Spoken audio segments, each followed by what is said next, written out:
Halo guys, apa kabar kalian? Ya, di depan gue ini ada iPhone 16 Pro yang sekarang lagi ramai sekali diperbincangkan. iPhone 16 Pro di Indonesia itu keberadaannya sangat dipertanyakan. Kenapa begitu? Karena memang ini tuh agak-agak repot gitu. Untuk sebagian orang yang nggak paham soal ini mungkin mengiranya bahwa siapapun yang memakai iPhone 16 Pro di Indonesia itu ilegal gitu dan akan dinonaktifkan emailnya gitu. Sebenarnya nggak begitu guys. So, sebelum mulai ke videonya gue akan sharing sedikit ya buat kalian mungkin yang nggak paham ya soal iPhone 16 Pro boleh atau tidaknya dipakai di Indonesia. Pertama, iPhone 16 Pro boleh sekali dipakai di Indonesia dan legal dengan syarat sebagai berikut ya. Karena ini handphone gak resmi masuk ke Indonesia, maka yang bisa kalian lakukan untuk membelinya adalah pergi ke luar negeri ya. Negara yang paling dekat dengan Indonesia dan menjual produk Apple terbaru itu adalah Malaysia dan Singapura gitu. Jadi kalau misalkan kalian punya uangnya dan uangnya juga banyak ya, silahkan pergi ke negara yang gue bilang tersebut ya, beli iPhone-nya di sana dan bawa ke Indonesia gitu. Nah, untuk bisa dipakai handphonenya di Indonesia secara legal, kalian harus mengikuti step-step sebagai berikut ya. Ketika kalian beli handphonenya di Malaysia, katakanlah seperti itu, bawalah ke Indonesia dan jangan lupa di bandara bayar bea cukainya. Supaya apa? Supaya kalian membayar pajak dan sekaligus mengaktifkan emailnya gitu. Kalau kalian tidak melakukan itu, sudah pasti iPhone kalian itu ilegal. Masuk ke Indonesia itu secara ilegal kalau kalian melewati hal tersebut gitu. Jadi pastikan ketika kalian membawanya dari negara manapun iPhone 16 series ya, pastikan setelah masuk di bandara Indonesia kalian daftarkan emailnya dan urus segala-galanya di bea cukai gitu ya. Pajaknya memang lumayan mahal untuk 16 Pro yang 256 GB ini, pajaknya di 4 jutaan gitu ya. Belum lagi nanti mungkin kalau misalkan kalian nyengajain dari Indonesia ke luar negeri untuk membeli sebuah iPhone ini ya, ya tentu saja biayanya tidak sedikit gitu. Katakanlah misalkan kalian mau belinya di Malaysia. Dari Indonesia ke Malaysia itu untuk tiketnya 1 jutaan ya. Dan kalau misalkan PP ya mungkin 2 juta. Ditambah lagi biaya makan di Malaysia. Atau mungkin kalau kalian nggak mau langsung balik hari itu juga, berarti akomodasinya bertambah. Harus ada hotel dan lain-lain gitu. Dan itu juga dihitung gitu. Nah, bersih-bersihnya nanti iPhone-nya itu akan kena di sekitar 26-27 juta gitu. Tergantung varian apa yang kalian ambil. Semakin besar memorinya, semakin besar storage-nya, semakin mahal iPhone-nya, dan semakin besar juga biaya pajaknya gitu. Untuk iPhone ini yang 256 GB guys ya, ini 26 juta sampai di Indonesia setelah bayar bea cukai gitu. Dan itu legal kalian pakai. Nah, itu soal iPhone yang legal dan ilegal gitu. Sekarang kita lanjut ke proses unboxingnya. Sebenarnya bukan unboxing ya, karena ini sudah di unboxing, jadi mau gimana ya? Ya udah. Oke, kita buka lagi di dalamnya ya, meskipun udah dibuka sebelumnya, jadi ya biar kalian enggak penasaran gitu. Apa sih yang kalian dapatkan kalau misalkan kalian beli iPhone 16 Pro gitu. Ini agak susah dibukanya. Nah, jadi yang kalian dapatkan ya, handphonenya sendiri ya, nanti ditaruhnya begini ya. Gitu. Terus yang kalian dapatkan juga ini yang udah gua pakai ya, kabel charger. Terus yang kalian dapat juga ya cuma buku-buku kecil ini aja ya. Sisanya nggak ada lagi, udah nggak ada lagi stiker gitu. Jadi di iPhone yang terbaru udah nggak ada lagi stiker Apple. Terus di iPad Pro M4 juga kemarin yang gua unboxing juga udah nggak ada stiker lagi guys gitu. Jadi sekarang ini kita taruh di situ aja. Ya, dan ayo kita lihat handphonenya. Guys, nih sekali lagi ya, gue akan bilang ke kalian, sebenarnya ya iPhone 16 Pro itu tidaklah terlalu menarik gitu. Jadi kalau misalkan kalian sedang bermimpi untuk membeli handphone ini, apalagi kan sekarang belinya susah karena kalian harus ke luar negeri, mending pikirin dulu gitu, dengan tonton dulu video ini gitu. So, kita langsung lihat ke body-bodinya. iPhone-nya jujur aja ini tuh masih mirip-mirip banget ya, mirip-mirip aja dengan iPhone 15 Pro sebelumnya. Ya dari bodinya juga gitu loh, ini masih sama. Yang dipakainya juga ini kebetulan gua ambil yang natural titanium, jadi warnanya masih sama. Yang membedakan di sini ada ya kamera button gitu, yang sebenarnya nggak terlalu kepake juga, bener. Dan kameranya juga masih sama persis di situ, nggak ada perubahan dan lain-lain. Selain mungkin ya spesifikasi kameranya agak berubah sedikit gitu.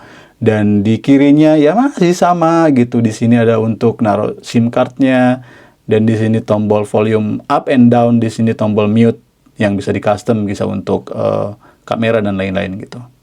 Ya, ya kita buka ya.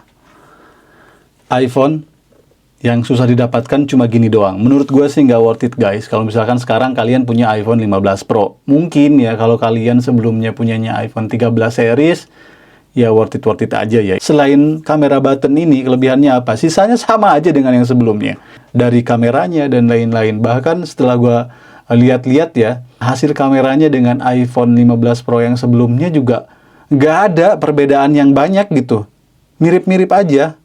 Jadi kalau misalkan kalian sedang memimpikan handphone ini ya, menurut gue sih ya nggak usah terlalu kayak gitu juga, karena ini handphone sebenarnya nothing.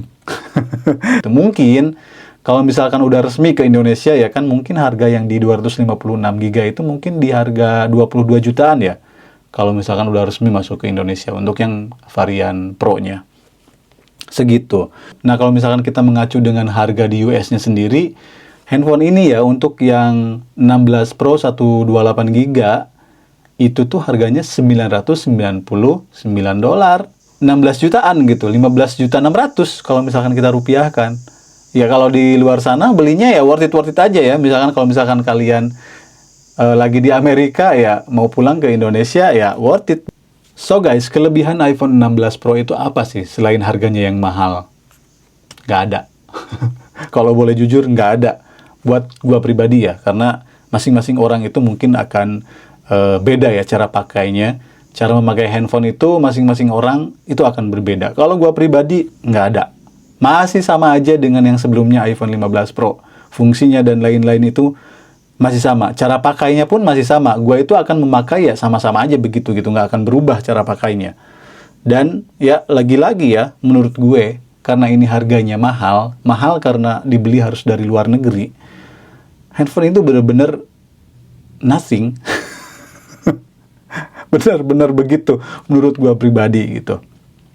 Ya, handphonenya cakep dari desainnya ya oke gitu. Tapi cakepnya itu ya cakepnya mirip-mirip aja dengan yang sebelumnya gitu. Apalagi ini warna natural titanium yang sebenarnya kalau orang nggak ngeh juga ini ya sama-sama aja dengan iPhone 15 Pro sebelumnya gitu. Mungkin kalau misalkan kalian belinya yang desert titanium itu ya mungkin akan berbeda sedikit. Meskipun gue yakin ya, kalian juga ketika beli iPhone 16 Pro pasti akan pakai casing yang artinya ya sama-sama aja gitu loh dengan yang sebelumnya gitu loh.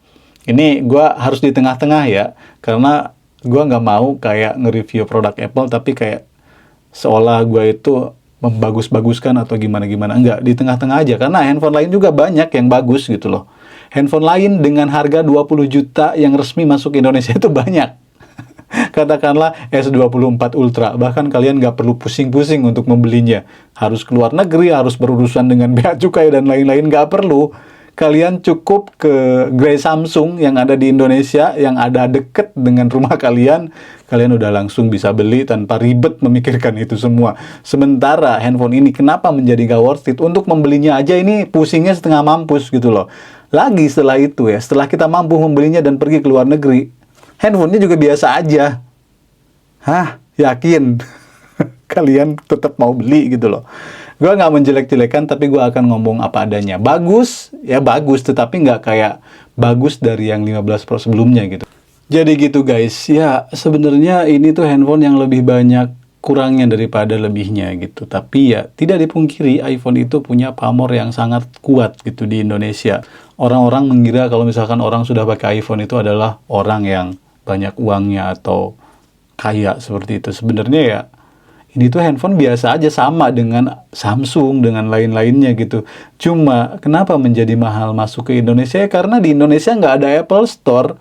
Bayangkan, kalau di Indonesia sudah ada Apple Store, ini handphone harganya akan sama, kurang lebih sama dengan di negara asalnya, yaitu di US gitu loh.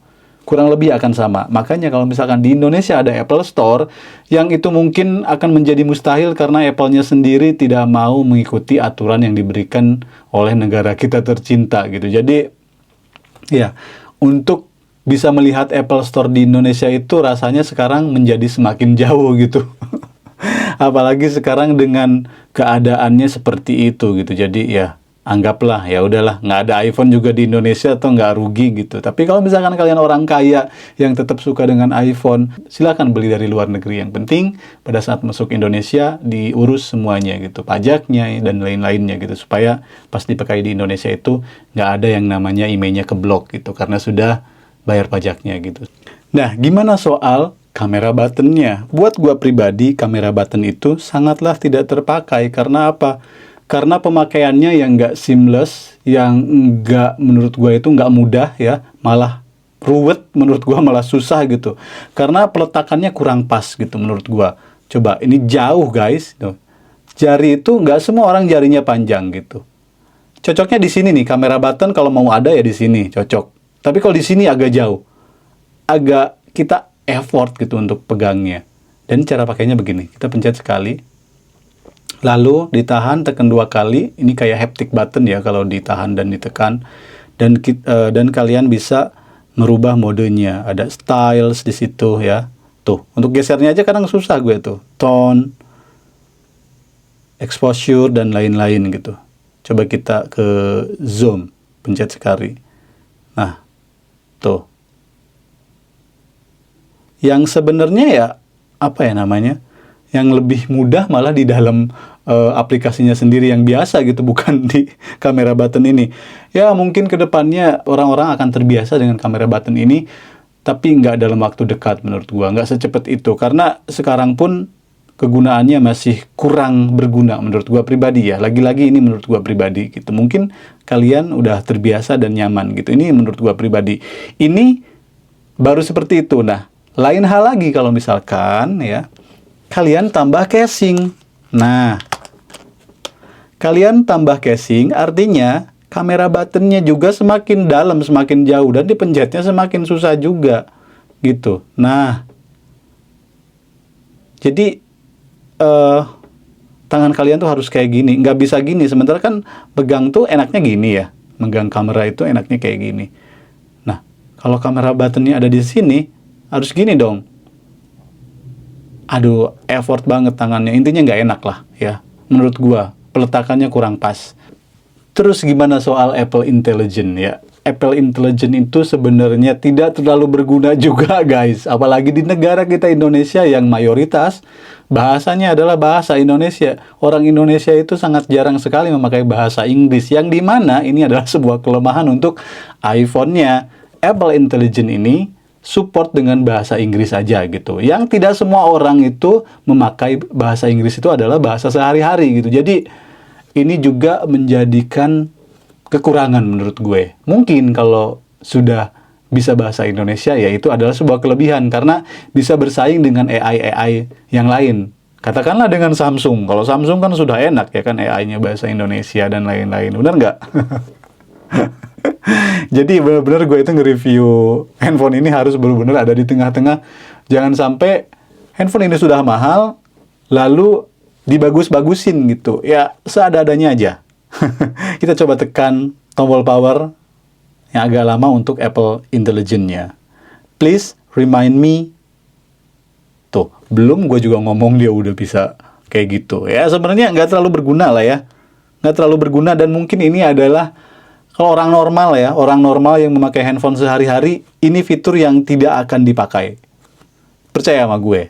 Orang normal sehari-hari itu pakai handphone itu cuma untuk ya lihat sosial media dan lain-lain, mungkin WhatsApp ya kayak gitu, kamera ya kayak gitulah, buka-buka kayak gitu aja kan. Jarang kayak gitu kan. Kalau misalkan mau dengerin musik ya kita ngapain harus panggil-panggil Siri gitu kalau nggak di rumah. Oke, kalau di rumah gue sendiri kan pakai HomePod di rumah ya. Kalau untuk di rumah gue sering manggil Siri ya untuk di rumah untuk nyalain musik dan lain-lain. Tetapi kalau misalkan kita di handphone, apa-apa kita lebih mudah untuk mengetikkan jari gitu. Bener nggak? Itu kalau gue pribadi. Lagi-lagi semua orang itu tidak sama, pasti berbeda-beda gitu. Jadi Apple Intelligence ini tidak terlalu berguna menurut gua pribadi, apalagi dengan ya bahasanya yang cuma support bahasa Inggris aja gitu.